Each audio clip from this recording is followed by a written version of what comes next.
नमस्कार साथियों, स्वागत है आपका आपके अपने ऑनलाइन और डिजिटल प्लेटफॉर्म वेदांत क्लासेज में। राजस्थान का इतिहास चल रहा है और उस इतिहास में हम चौहान राजवंश को देख रहे हैं। चौहान राजवंश में हमारी चर्चा अजमेर के चौहानों को लेकर चल रही है। हमने विग्रहराज चतुर्थ, उनके बाद में सोमेश्वर चौहान के बारे में पढ़ लिया। पितरहंता, जो चौहानों के पितरहंता हुए थे, उनके बारे में भी हमने चर्चा कर ली, कौन थे वो भी हमने पढ़ा। आज जो इस क्लास में पढ़ेंगे वो पढ़ेंगे हम पृथ्वीराज तृतीय के बारे में। पृथ्वीराज तृतीय ये चौहानों के सबसे महान शासक हुए थे। ये चौहान शासक है। देखो तस्वीर आपको दिखाई दे रही है पीछे स्लाइड पर। पृथ्वीराज चौहान के बारे में चर्चा रहेगी। ठीक है, देखो मोटे मोटे तौर पर मैं कुछ बताऊंगा इनके बारे में। विशेष चर्चाएं रहेगी इस क्लास में इनके बारे में। अगर पूछ ले कि इनके पिताजी कौन थे, पृथ्वीराज चौहान, पृथ्वीराज तृतीय, तृतीय। अगर इनके पिताजी को लेकर पूछ लिया जाए कि इनके पिताजी कौन थे या ये किनके पुत्र थे, तो पिताजी कौन रहेंगे? सोमेश्वर चौहान, सोमेश्वर चौहान या फिर सोमदेव चौहान। सोमेश्वर चौहान या फिर सोमदेव चौहान। माताजी कौन थे इनके? माताजी कौन थे? कर्पूरी देवी। कौन सी देवी? कर्पूरी देवी। और ये कौन थे कर्पूरी देवी? अनंगपाल तोमर की पुत्री, यानी तोमर वंश की राजकुमारी। सोमेश्वर चौहान स्वयं अरुणराज जी के पुत्र थे, जगदेव जी के भाई थे और विग्रहराज चतुर्थ के भाई थे। विग्रहराज चतुर्थ के बाद में शासक कौन बनते? सोमेश्वर चौहान। और सोमेश्वर चौहान के एक मंत्री होते हैं कदम दास राठौड़।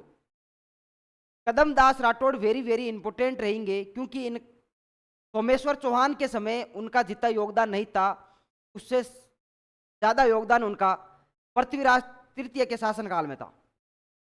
ऐसा माना जाता है जब सोमेश्वर चौहान की मृत्यु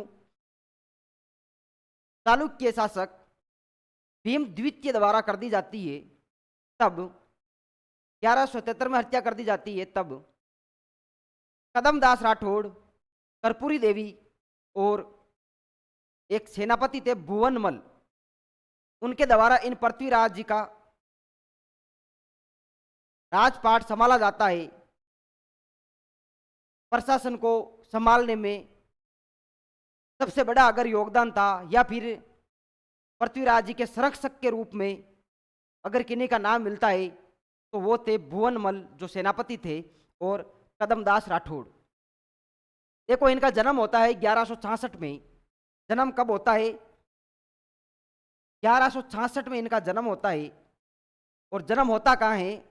जन्म होता है अहिलपाटन। अहिलपाटन गुजरात में इनका क्या होता है? जन्म होता है। अहिलपाटन गुजरात में इनका जन्म हो रहा है। 1166 में इनका जन्म होता है और 1177 में इनके पिता की क्या हो रही है? मृत्यु हो रही है। सीधे सीधे 11 साल बाद में, इनके जन्म के 11 साल बाद में, कहने का मतलब जब इनके पिता की मृत्यु हुई थी, सोमेश्वर चौहान की जब मृत्यु होती है, तब पृथ्वीराज चौहान मात्र 11 वर्ष के थे। या फिर हम इस बात को इस प्रकार से कह सकते हैं कि वो शासक बने थे तो उस समय उनकी आयु अल्प आयु में थे, और अल्प आयु मतलब 11 वर्ष के थे वो थे। अब 11 वर्ष का अल्प आयु वाला बालक शासन संभाल सकता है क्या? इसलिए उनके दो संरक्षक थे, और दो संरक्षकों में नाम किन किन का मिलता है? भुवनमल जो सेनापति थे और कदमदास राठौड़। कौन से राठौड़? कदमदास राठौड़। देखना जरा, अगर आपसे कोई पूछ ले कि पृथ्वीराज पृथ्वीराज तृतीय के संरक्षक कौन थे, संरक्षक कौन थे, उनकी रक्षा करने वाले कौन थे, प्रशासन संभालने वाले कौन थे, पालन पोषण करने वाले कौन थे, तो संरक्षक कौन रहेंगे? एक नाम मिलेगा आपको कदमदास। तो कौन है? इन्हीं के पिता के प्रधानमंत्री, वो इन्हीं के भी मंत्री ही रहेंगे। कौन है? प्रधानमंत्री या मंत्री। वहीं एक नाम मिलेगा आपको भुवनमल। और ये भुवनमल कौन है? सेनापति।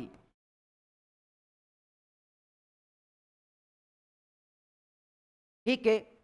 अल्पायु में क्या बन रहे हैं? ये शासक बन रहे हैं। कहने का मतलब अल्पायु में ये क्या बनेंगे? अल्पायु में शासक बने, शासक बने। देखना जरा, शासनकाल पूछा जा सकता है, याद भी रखना है इस शासनकाल को। इनका शासनकाल है 1177 में इनके पिता की मृत्यु होती है, तो 77 में ये राजपाट मतलब राजा घोषित हो जाते हैं। 77 में ये राजपाट की बागडोर या शासन की बागडोर अपने हाथों में नहीं लेकर 78 में हाथों में लेते हैं। 1-1.5 साल तक चौहान वंश का शासन या प्रशासन वो कदमदास और भुवनमल संभालते हैं, जबकि शासक कौन है? पृथ्वीराज ही है। 1177 से लेकर 1192 यानी 92 तक क्या है? इनका शासनकाल है। 92 में तराइन का द्वितीय युद्ध होगा, मोहम्मद गोरी का आक्रमण होगा, इनकी मृत्यु कर दी, हत्या कर दी जाएगी, या इनकी मृत्यु, या फिर युद्ध स्थल में क्या हो जाती है? इनकी मृत्यु हो जाती है। इन 4-5 बातों का आपको विशेष ध्यान रखना है। अहिल पाटन गुजरात में क्या हो रहा है? इनका जन्म हो रहा है। माता कौन है? कर्पूरी देवी। ठीक है। सोमेश्वर चौहान कौन है? इनके पिताजी है। वहीं कदमदास राठौड़ और भुवनमल जी कौन है? इनके संरक्षक।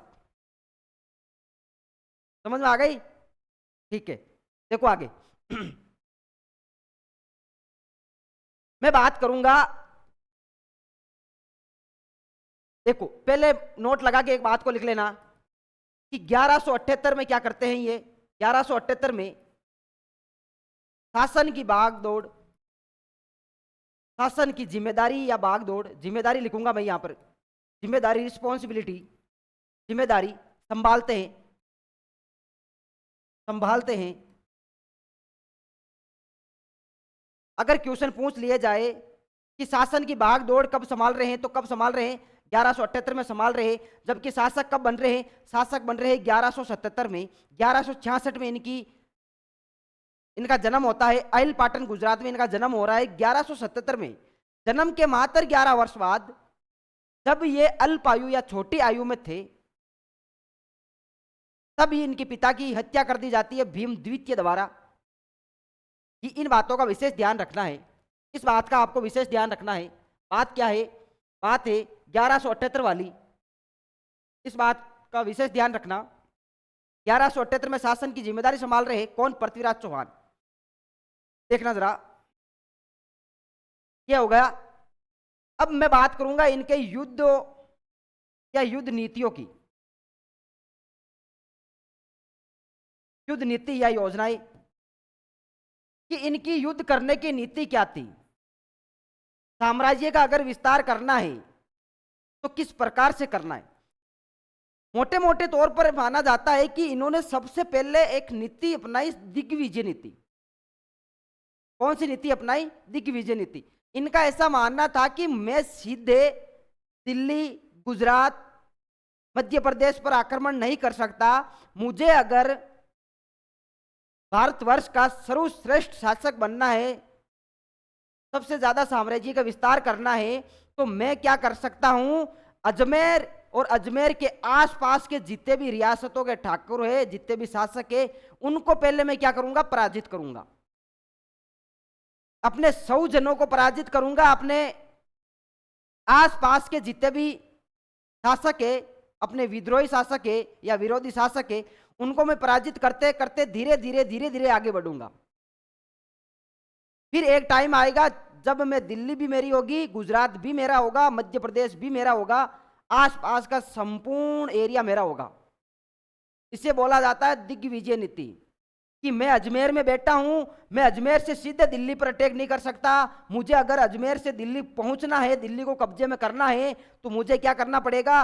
अजमेर के आसपास की जितने भी छोटी मोटी रियासतें हैं, छोटे मोटे ठिकाने हैं, उनको क्या करूंगा? मैं पहले अपने अंडर लूंगा, उन पर अधिकार करूंगा।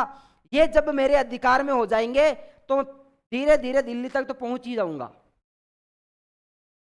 दिग्विजय नीति अपनाने वाले शासक कौन है? पृथ्वीराज चौहान। युद्ध नीतियों में प्रमुख और महत्वपूर्ण नीति इन्होंने कौन सी अपनाई? योजनाओं में कौन सी योजनाओं को फॉलो किया? वो किया इन्होंने दिग्विजय नीति को। इस बात का आपको विशेष ध्यान रखना है। दिग्विजय नीति का क्या करते हैं? अनुसरण करते हैं। अनुसरण यानी फॉलो। ठीक है जी। दूसरा, इनका ऐसा मानना था कि मैं अपने ही स्वजनों या मेरे जो विरोधी है उनका क्या करूंगा? सामना करूंगा, या फिर उनके द्वारा जो विद्रोह चल रहे हैं उनको दमन करूंगा। दूसरा, इन्होंने कौन सी नीति को अपनाया? स्वजनों के विद्रोह को या विद्रोह का दमन करना। स्वजनों के विद्रोह का दमन करने का मतलब होता है इन्हीं के एक चचेरा भाई थे जिनका नाम है नागा अर्जुन। मतलब इन्हीं का भाई था हरिराज। पढ़ाई था हमने, हम देख ही रहते। सोमेश्वर के 2 बेटे हुए थे, पृथ्वीराज तृतीय और क्या नाम इनका, हरिराज जी। ये दोनों ही क्या करते हैं? हरिराज जी का पुत्र होता है नागार्जुन। नागार्जुन क्या कर लेता है? इनसे विद्रोह कर लेता है। वो चाहता था कि मैं शासक बनूं, और वैसे तो शासक योग्य पुत्र होगा वही शासक बनेगा। तो इनके चचेरा भाई जो कौन है? नागा अर्जुन। नागा अर्जुन का ये क्या करते हैं? दमन करते हैं। इसका मतलब यही है कि 100 जनों के विद्रोह का क्या करना है? दमन करना है। और 100 जनों में कौन है? नागा अर्जुन। ठीक है, देखना जरा। शासक बन रहे हैं 77 में, भागदौड़ संभाल रहे हैं 78 में। जैसे ही भागदौड़ संभाली 78 में क्या कर दिया? नागा अर्जुन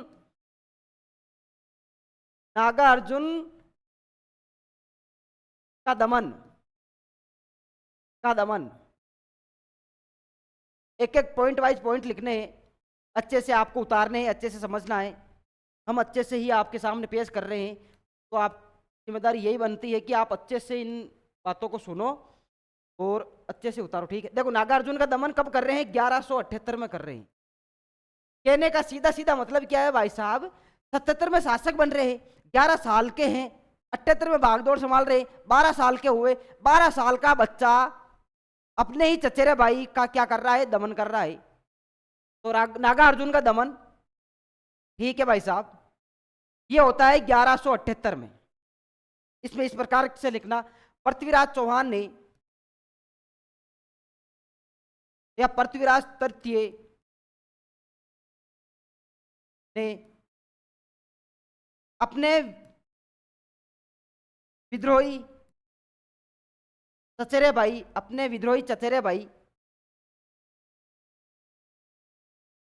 भाई नागा अर्जुन का, किसका? नागा अर्जुन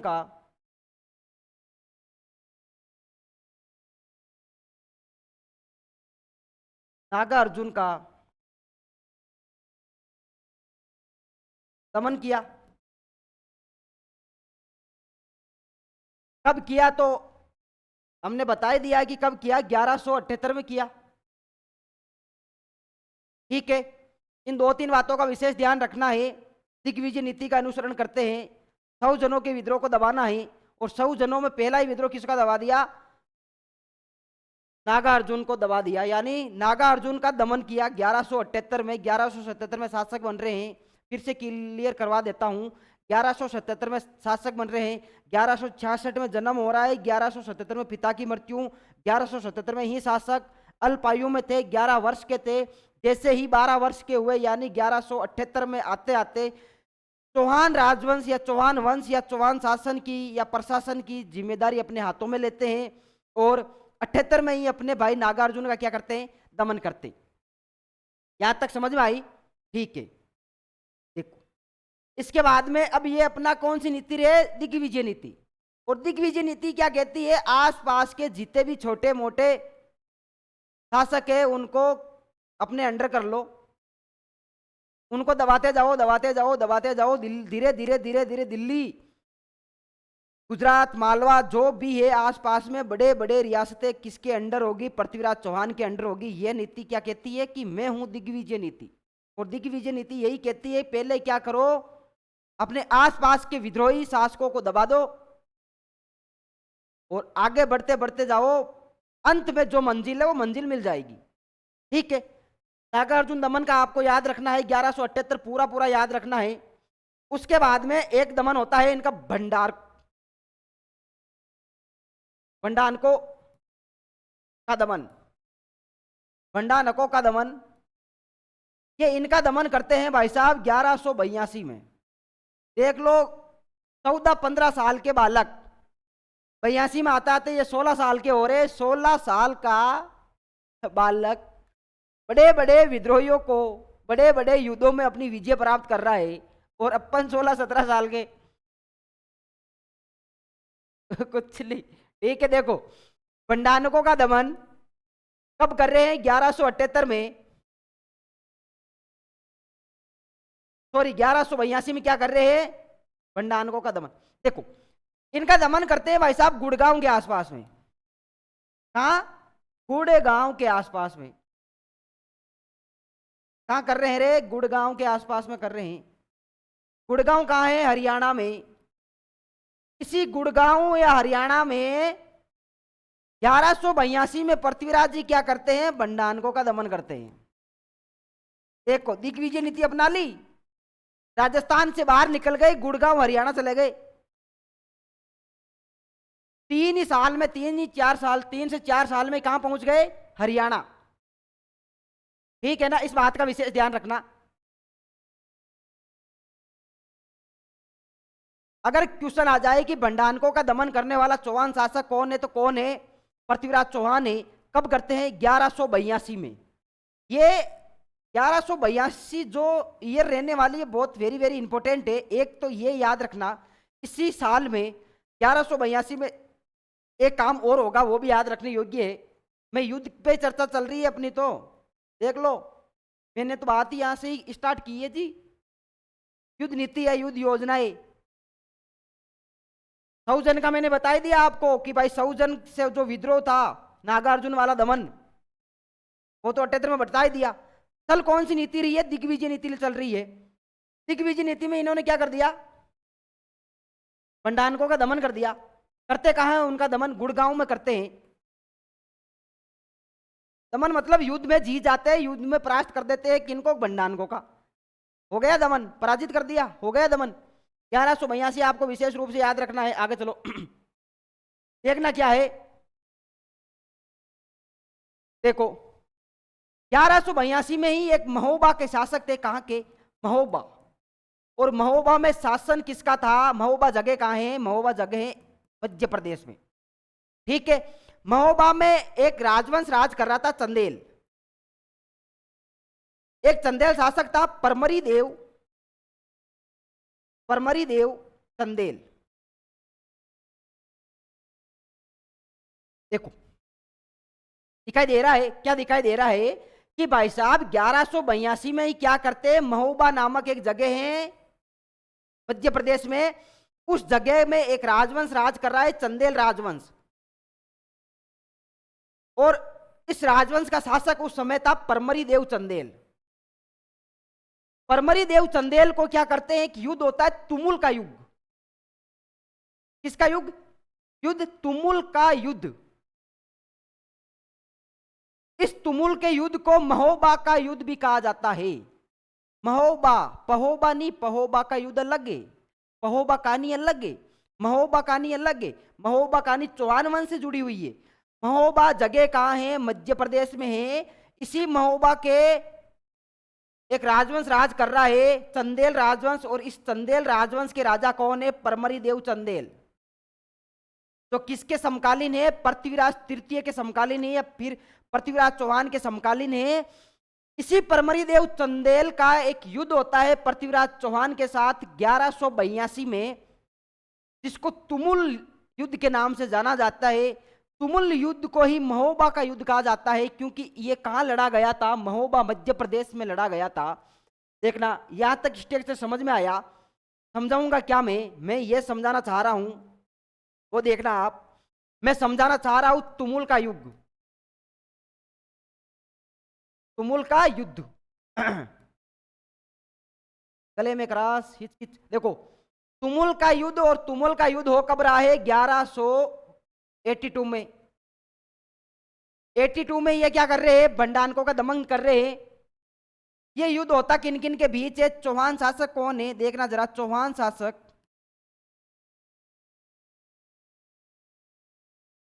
चौहान शासक कौन है? पृथ्वीराज चौहान, या फिर पृथ्वीराज तृतीय वर्सेज चंदेल शासक, महोबा के चंदेल शासक। महोबा तो जगह कहाँ है? एमपी में है, मध्य प्रदेश में है। के चंदेल शासक, के चंदेल शासक, चंदेल शासक जिसका नाम क्या है? परमरी देव, परमरी देव चंदेल। युद्ध कब हो रहा है? युद्ध की डेट याद रखना है। इस युद्ध को क्या कहा जाता है? देखना जरा, क्या मैं लिख रहा हूं उपनाम, व इस युद्ध को और क्या कहा जाता है? इस युद्ध को महोबा का युद्ध भी कहा जाता है, महोबा का युद्ध भी कहा जाता है। ठीक है, इस युद्ध में पृथ्वीराज तृतीय क्या कर लेते? बाजी मार लेते। कहने का मतलब इनकी क्या हो गई? विजय हो गई। क्या हो गई जी? विजय हो गई।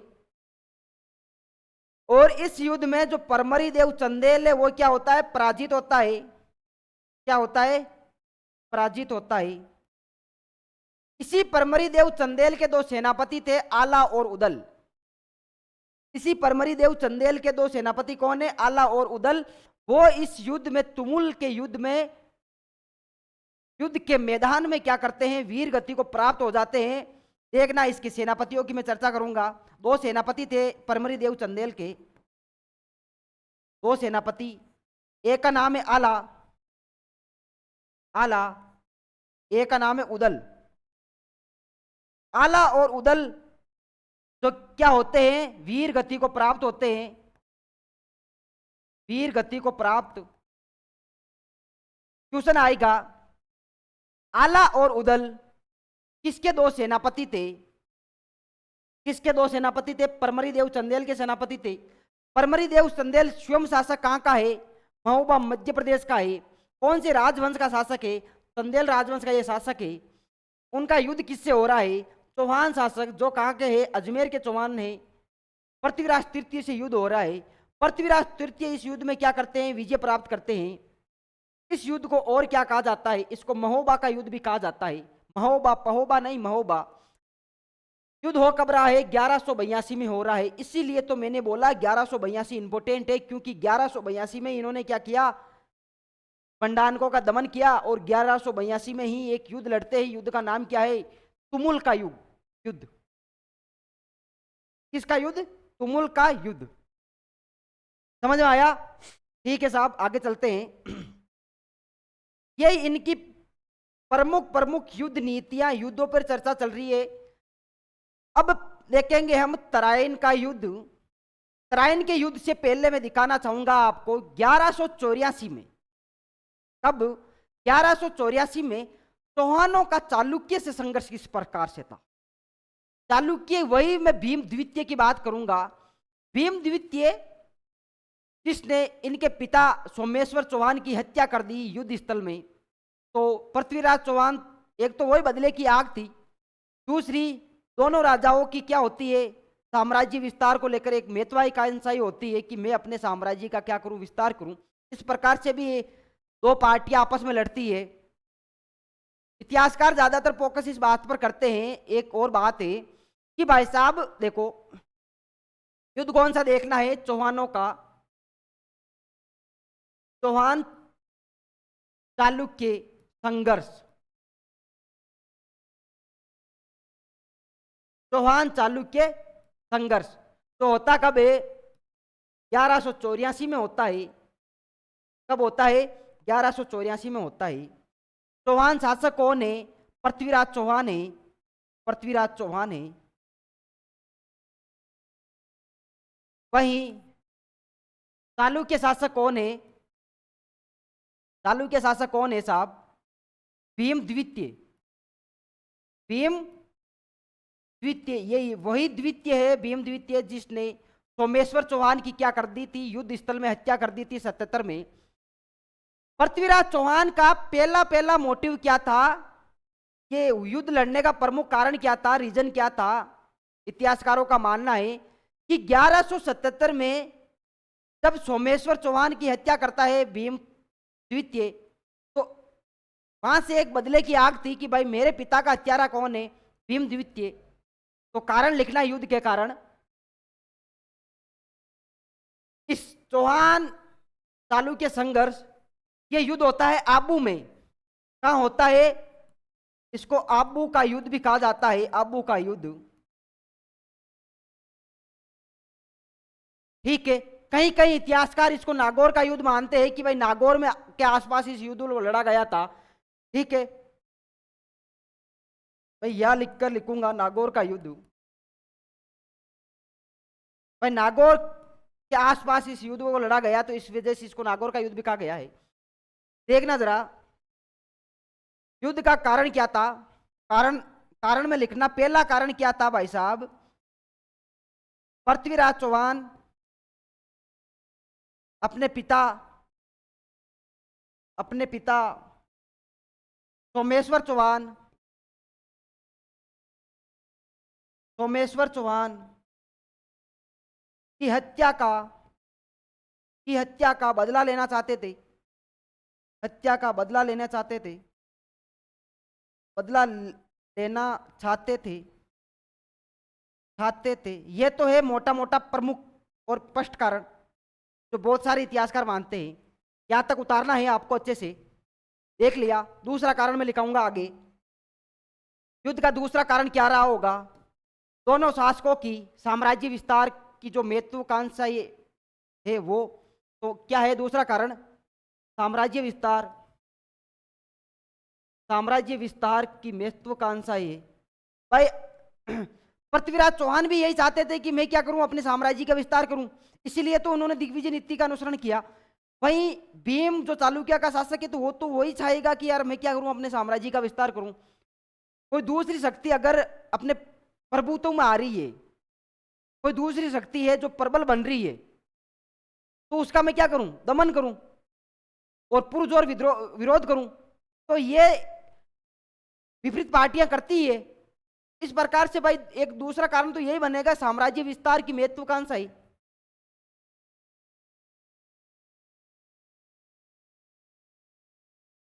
ठीक है। तीसरा और प्रमुख कारण एक इतिहासकार हुए थे डॉक्टर गोपीनाथ शर्मा। उनका क्या मानना है गोपीनाथ शर्मा जी का, कि इस युद्ध का अगर कोई प्रमुख कारण रहा होगा ना, तो वो रहा होगा इच्छिनी। इच्छिनी कौन है? अब ये इच्छिनी एक महिला, एक राजकुमारी का नाम है, सांकला राजकुमारी थी ये। आबू में एक वंश राज कर रहा था, आबू सिरोही में सांकला राजवंश। और इसी सांकला राजवंश की एक राजकुमारी थी जिसका नाम है इच्छिनी। क्या नाम है? इच्छिनी। इस इच्छिनी के बारे में कहा जाता है कि पृथ्वीराज चौहान की गर्लफ्रेंड कौन है? इच्छिनी है। वही इसी इच्छिनी के प्यार में कौन पड़ा हुआ है? भीम द्वितीय। कौन? भीम द्वितीय। तो भीम द्वितीय क्या क्या चाहते थे कि मैं क्या करूं, इच्छिनी से शादी करूं। जबकि सुनना मेरी बात को, 1177 में भीम द्वितीय सोमेश्वर को मार रहा है, तो कम से कम 77 में 15 से 20 साल का रहा होगा। अब 84 आते आते पृथ्वीराज से बड़ा है, मतलब अधेड़ अवस्था में आ गया। तो इच्छिनी शादी करेगी क्या? नहीं करेगी। तो इच्छिनी तो खुद ही यही चाहेगी कि भाई मेरा पति नौजवान हो। मेरा पति कौन हो? नौजवान हो। तो इच्छिनी का प्रमुख कारण यह था कि ये प्यार किससे करती थी? पृथ्वीराज चौहान से। जबकि इससे प्यार कौन करता था? भीम द्वितीय। और ये राजकुमारी कहां है? कहां की है? आबू की। कौन से राजवंश की है? सांकला राजवंश की, सांकला वंश की राजकुमारी। ठीक है। इसी चीनी के चक्कर में गोपीनाथ शर्मा का ऐसा मानना है कि अगर युद्ध का प्रमुख कोई कारण रहा होगा तो क्या रहा होगा, इच्छिनी रहा होगा। क्या रहा होगा, इच्छिनी रहा होगा। ठीक है, समझ में आई। इच्छिनी प्यार मतलब इच्छिनी शादी किससे करना चाहती है, पृथ्वीराज चौहान से। ठीक है, चलो जी, पृथ्वीराज चौहान का तो मैट्रिक खत्म है, क्योंकि ये लड़की खुद करना चाह रही है, राजकुमारी खुद करना चाह रही है, जबकि इसी राजकुमारी के पीछे कौन पड़ा हुआ है, भीमद्वितीय। ठीक है, तो युद्ध करने की पहल कर दी किसने, भीमद्वितीय नहीं कर दी। आई बात समझ में। मैं लिखवाऊंगा इसको, समझ तो लिया आपने। दो कारण हो गए, तीसरा प्रमुख इस युद्ध का कारण क्या रहा होगा, देखना जरा।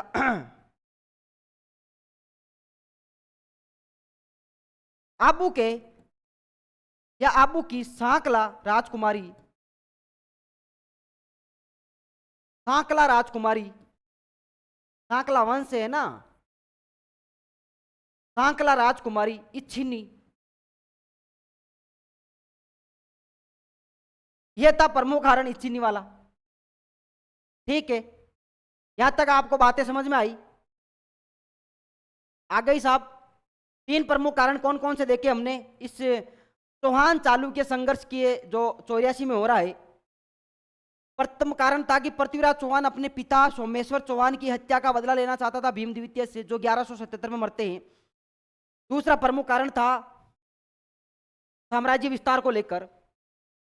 और तीसरा प्रमुख अगर कोई कारण रहा होगा गोपीनाथ शर्मा के अनुसार, तो वो रहा होगा आबू के सांकला राजकुमारी कौन है, इच्छिनी। और इच्छिनी विवाह किससे करना चाहती है, पृथ्वीराज चौहान से, जबकि इच्छिनी से विवाह कौन करना चाहता है, भीमद्वितीय। इस वजह से ये युद्ध हुआ होगा। जी साहब, ये जो युद्ध है, युद्ध का परिणाम क्या रहा, युद्ध हुआ, बहुत भारी भारी युद्ध हुआ, ये बहुत बड़ा युद्ध था ये, लेकिन ये अनिर्णायक युद्ध था। कैसा युद्ध था, अनिर्णायक युद्ध। इसमें किसी प्रकार की कोई बात नहीं कहा जा सकती कि पृथ्वीराज चौहान जीते थे या फिर भीमद्वितीय जीता था, ऐसी कोई पुष्टि नहीं कर सकते, क्योंकि ये एक अनिर्णायक युद्ध था। इस युद्ध के बाद यह तो था इसका परिणाम। इसका दूसरा परिणाम क्या निकला, कुछ समय बाद में 1188 में 1188 में इन्हीं भीमद्वितीय के एक मंत्री हुआ करते थे, जगदेव, राजमंत्री थे जगदेव। जगदेव के द्वारा चौहान वंश और चालुक्य वंश में क्या करवा दी जाती है, संधि करवा दी जाती है। ठीक है, देखना 1188 में चालुक्य या भीमद्वितीय के महामंत्री जिनका नाम क्या है क्या है जी, जगदेव है, जगदेव प्रतिहार द्वारा चालुक्य व चौहान वंश के मध्य जो एक संघर्ष चल रहा था, लंबा संघर्ष चल रहा था, चालुक्य व चौहान वंश के मध्य संधि करवा दी जाती है, संधि करवा दी जाती है, करवा दी जाती है।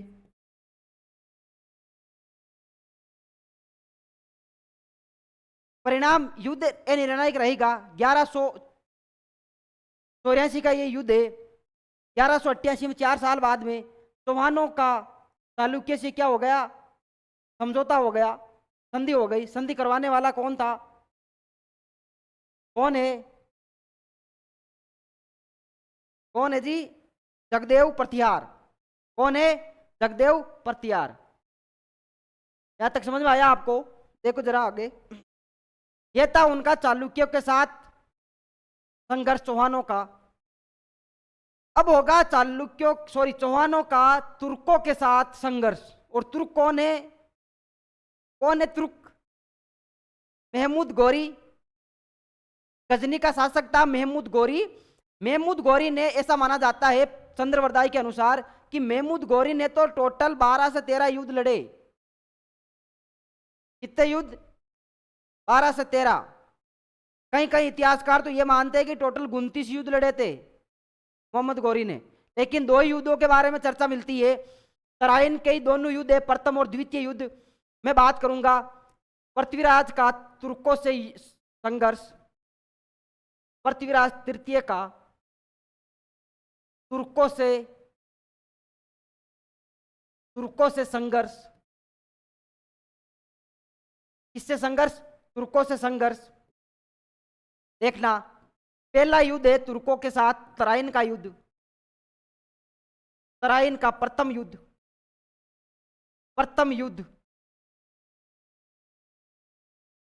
युद्ध कब हो रहा है? 1191 में हो रहा है।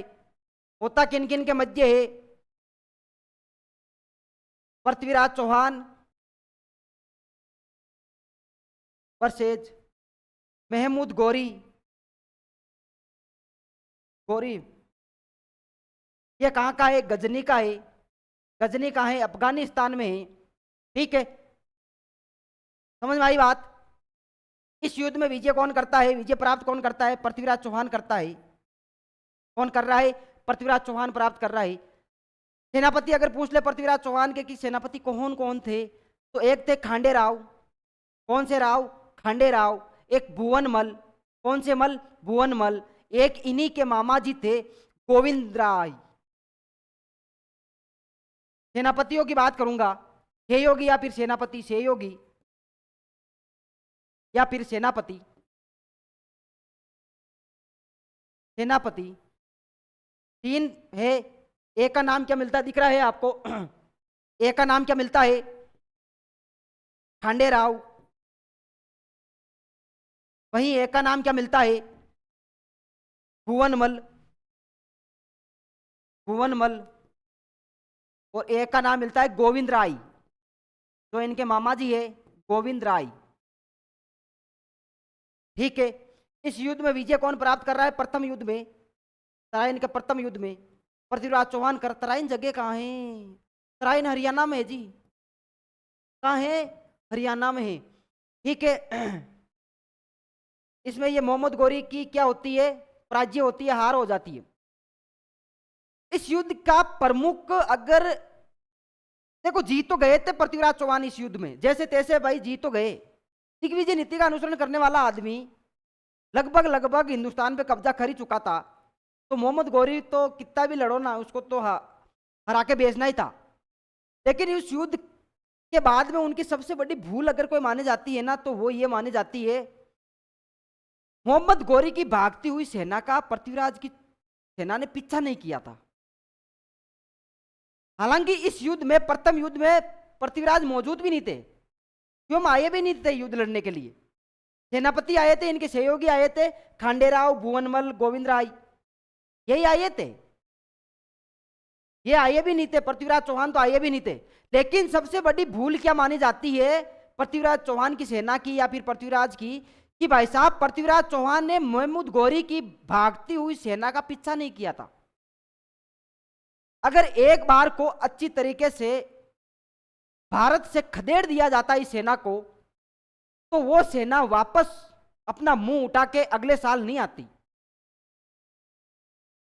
सेना ने क्या सोचा कि मोहम्मद गौरी का भी क्या सोचना था और उसकी सेना का भी क्या सोचना था कि पृथ्वीराज चौहान खुद इस युद्ध में आया नहीं है, पूरे के पूरे जो सबसे बड़ा युद्ध है उस पूरे के पूरे युद्ध को अपने सेनापतियों के ऊपर छोड़ दिया या उनके भरोसे पर छोड़ दिया है, फिर भी ये जीत गए। चलो हम अब की बार क्या करेंगे, अच्छी रणनीति के साथ तैयार होके आएंगे, युद्ध लड़ेंगे। इस युद्ध में जीतने के बाद, देखो जीतने के बाद में आदमी में घमंड भी आ जाता है, वो इतना नहीं सोचता कि यार ये सेना वापस आएगी कि नहीं आएगी। इतिहासकारों का तो यही मानता है 28-29 युद्ध, 12-12, 13-13 युद्ध, तो सभी युद्धों में पराजित किया ही था। इसी का ये दूसरा युद्ध होता है तराइन का द्वितीय युद्ध।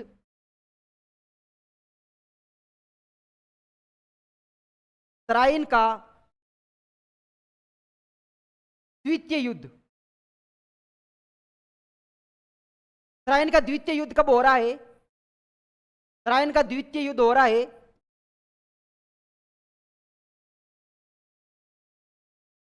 1192 में। कब हो रहा है? 1192 में युद्ध हो रहा है। किन किन का मध्य होगा होगा भाई? एक तो होगा पृथ्वीराज चौहान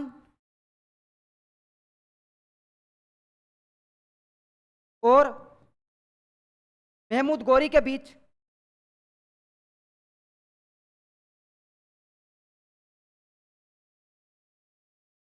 ठीक है। इस युद्ध से पहले एक इतिहासकार हुए थे हसन निजामी। हसन निजामी क्या कहते हैं कि भाई साहब, इस युद्ध से पहले महमूद गौरी ने संधि के लिए पृथ्वीराज चौहान के पास संधि प्रस्तावक भेजा था। इधर प्रस्तावक पृथ्वीराज चौहान ने भी भेजा था। पृथ्वीराज चौहान जी के जो उदयराज जी नामक प्रस्तावक थे,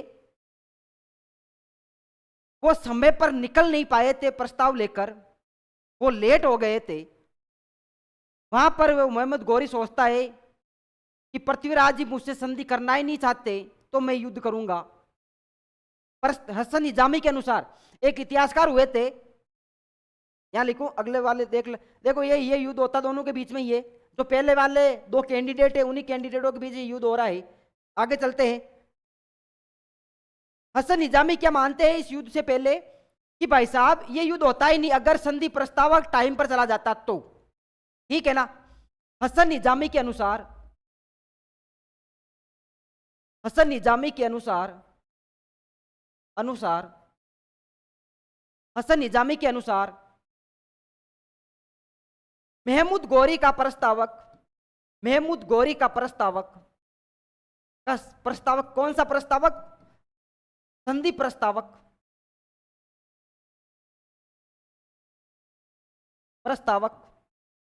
जिसका नाम क्या मिलता है? रुकनुद्दीन। ये रुकनुद्दीन रुका ही नहीं, आ गया ये अगर रुक जाता तो उदयराज जी चले जाते टाइम पर। ऐसा काम होता ही नहीं, युद्ध होता ही नहीं हसन निजामी के अनुसार। हो इस बात का याद रखना कि कौन मानते हैं इस बात को। हसन निजामी के अनुसार महमूद गौरी का संधि प्रस्तावक कौन था? रुकनुद्दीन। संधि का प्रस्ताव लेकर आता है कि ये युद्ध नहीं लड़ते हैं, कुछ छोटा मोटा राज्य कुछ जगह है, कुछ एरिया है, कुछ क्षेत्र है, वह महमूद गौरी को दे दिया जाए। ठीक है। वहीं पृथ्वीराज चौहान, देखो ये तो महमूद गौरी का प्रस्तावक है। पृथ्वीराज चौहान के प्रस्तावक कौन थे? पृथ्वीराज चौहान के प्रस्तावक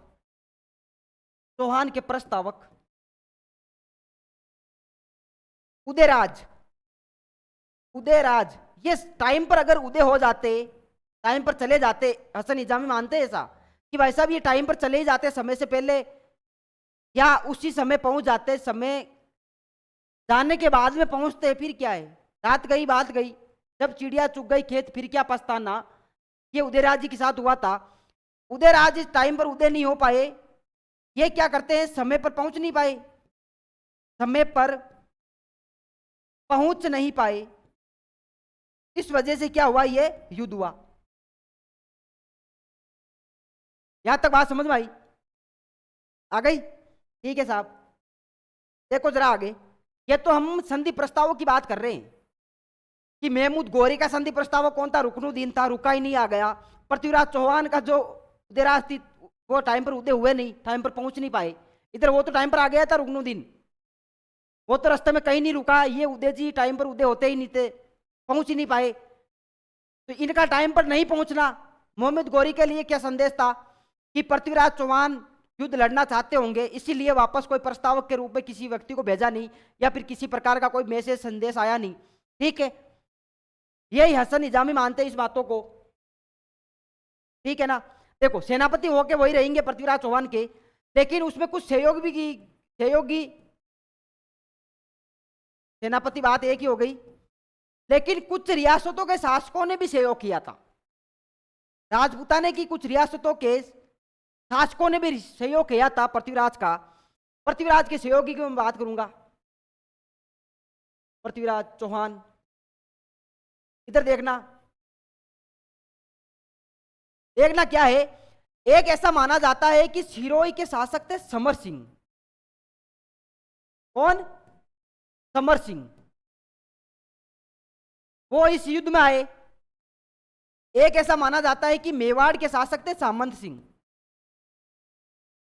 कौन से सिंह? सामंत सिंह। वो इस युद्ध में आए। और एक इनके मामा जी थे, मतलब दिल्ली के शासक थे गोविंद राय। वो तो प्रथम युद्ध में भी थे। ये तो इनके सहयोगी शासक थे कि भाई इस युद्ध में पृथ्वीराज चौहान का सहयोग करने वाले कौन कौन थे। ठीक है, वहीं अगर बात आ जाएगी इनके सेनापति कौन कौन थे, तो जो पहले वाले में थे वही थे। और उसी के साथ में टीम उतर गई थी, उन्हीं सेनापतियों के साथ में टीम उतर गई। वही ओपनर, वही मिडिल ओवर ओवर वाले बेस्टमैन थे। कौन कौन थे? एक थे खांडे राव, याद रखना है। एक थे भुवनमल, और एक वही गोविंद राय। मामा जी थे। ठीक है, ये पृथ्वीराज के क्या है? मामोसा। यहां तक बातें क्लियर होती है। लेकिन इस युद्ध का परिणाम क्या है? इस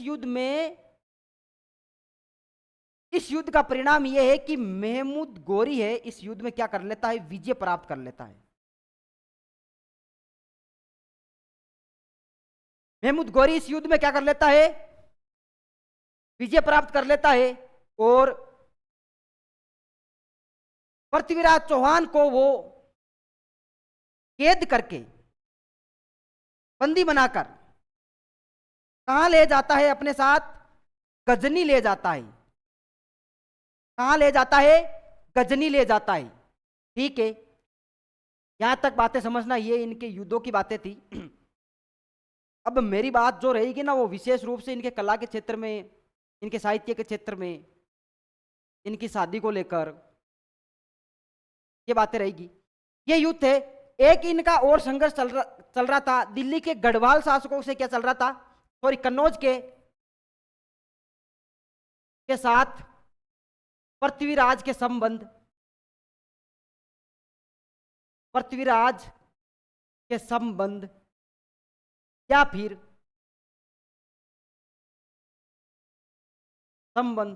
फिर संघर्ष। कन्नौज के साथ किस किस प्रकार से संघर्ष थे? देखो, कन्नौज का एक शासक था जयचंद गढ़वाल। कौन था? जयचंद गढ़वाल। ऐसा माना जाता है कि ये जयचंद गढ़वाल पृथ्वीराज चौहान का मौसेरा भाई था। कौन था? मौसेरा भाई, ऐसा माना जाता है। इन्हीं की पुत्री थी जयचंद जी की संयोगिता। कौन सी गीता? संयोगिता। इन्हीं संयोगिता से प्रेम कौन करते थे? प्रेम कौन करते थे जी? प्रेम करते थे इनसे पृथ्वीराज चौहान। पृथ्वीराज चौहान संयोगिता से प्रेम करते थे। संयोगिता कन्नौज के जयचंद गढ़वाल, यानी गढ़वाल राजकुमारी थी, गढ़वाल वंश की राजकुमारी थी। जयचंद ये कभी नहीं चाहता था कि मेरी पुत्री का विवाह किससे हो? पृथ्वीराज चौहान से हो। पृथ्वीराज चौहान ये कभी नहीं चाहता था कि संयोगिता किसी और से विवाह करे। जैसे तैसे विवाह होगा तो किससे होगा? पृथ्वीराज चौहान से होगा। पृथ्वीराज चौहान इनको, संयोगिता को भगाकर लेके चले जाते हैं और गंधर्व विवाह कर लेते हैं। कैसा विवाह कर लेते हैं भाई? अगर परिवार वालों ने राजी खुशी से विवाह कर दिया तो ठीक ही है, राजी खुशी से फेरे वेरे दिलवा दिए तो ठीक ही है, नहीं दिलवाए तो अधिकतर लोग भाग ही जाते हैं, कपल लोग भाग जाते हैं। तो पृथ्वीराज तो उस जमाने के अच्छे वाले कपल रहे। ठीक है, तो पृथ्वीराज चौहान क्या करते हैं? संयोगिता, कौन सी गीता? संयोगिता को भगाकर लेके चले जाते हैं और एक विवाह करते हैं। भागकर जो विवाह किया जाता है उसको गंधर्व विवाह बोला जाता है। कैसा विवाह? गंधर्व विवाह।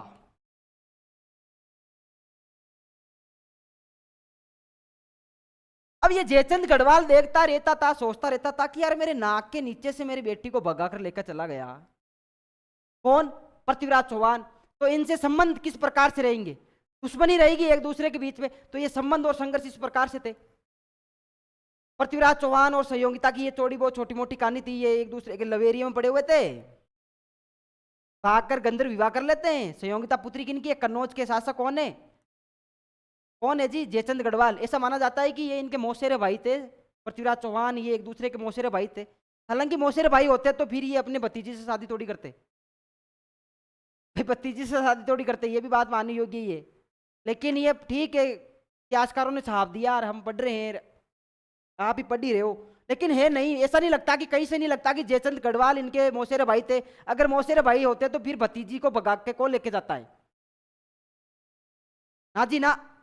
लेकिन ऐसा माना जाता है, आपको नहीं मानना है तो हमें भी नहीं मानना है, मानने योग्य बात ही नहीं है ये। गंधर्व विवाह करते हैं किससे? संयोगिता से। इस प्रकार से कन्नौज के साथ क्या थे? कन्नौज के साथ पृथ्वीराज के ये संबंध या संघर्ष कह सकते हैं हम इनको। अब ये इन्होंने क्या कर दिया भाई साहब, इनके शासनकाल में एक कला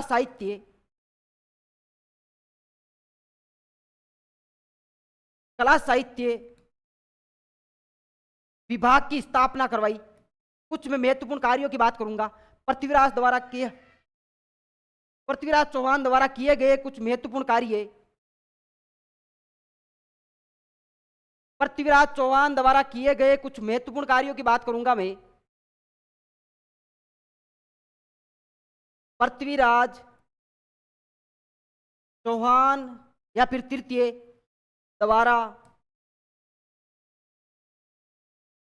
किए गए महत्वपूर्ण कार्य। ठीक है, कुछ इंपॉर्टेंट कार्यों की चर्चा कर ले भाई। एक, इन्होंने क्या किया, अपने ही काल में कला साहित्यिक विभाग की स्थापना करवा दी। कला साहित्य विभाग की स्थापना करवा दी, विभाग की स्थापना। और इसका मुखिया किसको बना दिया? पद्मनाभ को। इसको क्या बना दिया? मुखिया बना दिया या फिर अधिकारी बना दिया। अगर क्वेश्चन आ जाए कला साहित्य विभाग की स्थापना करने वाला चौहान शासक कौन है? पृथ्वीराज चौहान है। पृथ्वीराज चौहान ने कला साहित्यिक विभाग का अध्यक्ष या फिर मुखिया किसको बनाया? पद्मनाभ को बनाया। किसको बनाया? पद्मनाभ को बनाया। इन दो बातों का विशेष ध्यान रखना है पृथ्वीराज चौहान को लेकर। ठीक है, आगे बढ़ते हैं। इनके दरबारी विद्वानों की मैं बात करूंगा। दरबारी विद्वान